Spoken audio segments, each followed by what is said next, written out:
to the wrong house. And now these people are looking for us. Let's go! Let's go! You took. And I just want to get your thought on the overview of good intention, but bad consequences. I really love this kind of moral apparatus they build of like, okay, these neighborhoods have been destroyed. We've watched them get destroyed. We've watched terrible people make a lot of money. We've watched good people get run over, you know? So we're gonna just take a cut from the chaos. That's actually how Ray says it at a certain point, which, what's the difference? We're not making it any worse. We're stealing from the worst people. In their minds, it's kind of a Robin Hood situation, and it's the way they justify what they're doing. But the truth is, they have some morality. They're bound by love for other people. They're vulnerable. They can't compete with the worst people in the world because they still basically are decent human beings. I think of them as badasses that just really aren't bad. They just really aren't bad people. And so they can't keep crossing those lines. And I think we see a lot of shows where people can, where the situation makes somebody worse and gives somebody the full villain arc. These guys don't have villain arcs. They're not really able to do the horrible things that are required to live in this life. I really wanted to focus on the word thief because dope thief, I mean, it's a given. And we all understand that being a thief means that someone is taking property from someone else.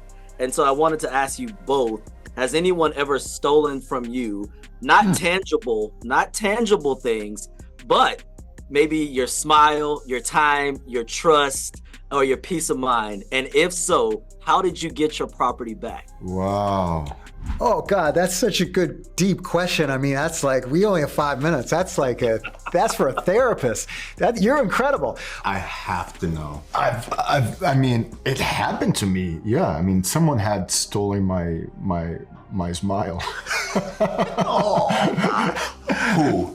Don't know, you don't know to name anyone.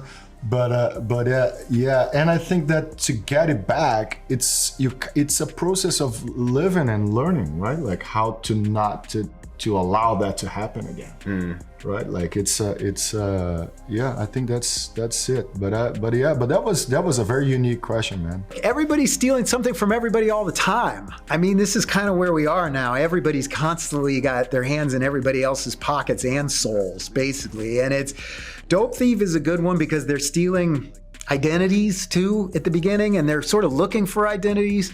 But over the course of the show, you know, they are broken down and they have to just kind of be who they are. But that's why they think they can do this, because they just live in a world where everybody's constantly stealing from everybody else around them. And I hate to say it, I live in that world too. There was a point in time that I thought that I had lost the joy of doing television. Like I remember before taking this show, I was like, I think that I'm okay. I think that, and the only way to reclaim it was to do this show. Like when this show was brought to me, they were like, it's television. I was like, no, I can't. Like there's no way, it's too much. We have to keep you doing it. I wasn't sure, man. I was like, am I making an impact? Am I doing things that people want to see? Like, is it, I really was having this like existential kind of like, I should have called you. I should have called you, but I was literally laying in bed. I was like, I don't know if I can do this. I don't know how much more I have to do. And I'm currently doing a movie with Julia Roberts, and I was gonna go to set and ask her, I was like, when did you know when to back away? Like, when did you know when to take a step back? Is it possible? Is there any, but it's hard, man. Like, it's hard. But then once you sit down, you know, coming back here, it reminded me why I do it. Like seeing this come out to the world, like reminded me why I do it. Like seeing Ray and Manny actually exist reminded me that I have to keep doing it. I have to stay in it. But it was almost stolen from me. But I'm reminded. I ain't going to. He's staring at me right now, and he's looking like. Yeah, we have a lot to talk. Yeah, I think it's beautiful, the work that you guys are doing. It does. Even if you might not feel it, it hits a lot of people just in general.